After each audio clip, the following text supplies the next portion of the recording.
एक महात्मा सो रहे थे।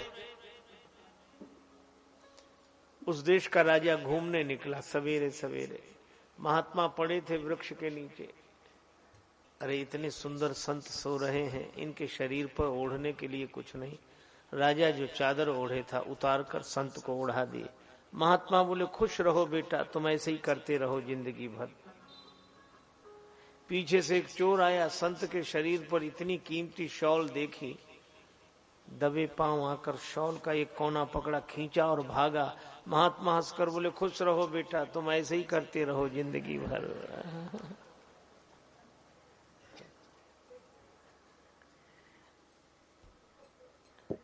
देखो, जिसे कभी कोई फर्क न पड़े,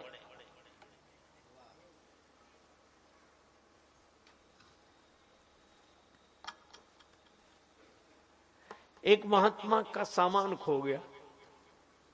सिपाही के पास रिपोर्ट लिखाई, हमारा सामान तलाशो। क्या खो गया महाराज? एक चटाई खो गई है, आसन खो गई, कंबल खो गया है, छाता खो गया है, कोट खो गया है। सिपाही हंसकर बोला इतनी चीजें तो नहीं खोई, ये आपकी एक गुदड़ी है यही। महात्मा बोले सब मिल गया, सब कुछ मिल गया। जब इसे बिछाकर लेट जाते तो चटाई, और बिछाकर बैठ जाते हैं तो आसन, ओढ़कर चल देते हैं तो कोट,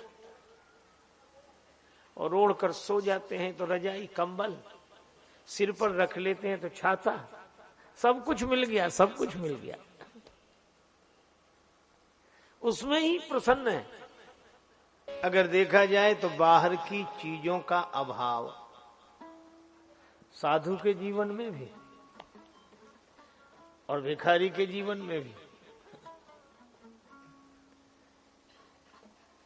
साधु के पास बस कपड़ा लपेट लिया, ये ओढ़ लिया, चल गया काम।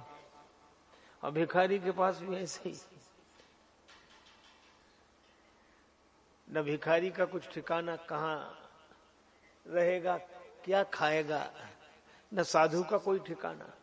लेकिन आप देखोगे भिखारी परेशान रहता है और साधु प्रसन्न रहता है। क्यों? क्योंकि भिखारी के जीवन में जो बाहरी चीजों का अभाव है, उसका भाव उसके मन में है। और संत के जीवन में बाहरी चीजों का अभाव तो है, पर उस अभाव का भाव उसके मन में नहीं है, इसलिए प्रसन्न है। भिखारी को कोई देता है तो देने वाले की कृपा, भिखारी को कोई देता है तो देने वाले की कृपा। लेकिन जब साधु किसी के द्वार भिक्षा लेता है तो देने वाले की नहीं, लेने वाले की कृपा है। कृष्ण ने दिया।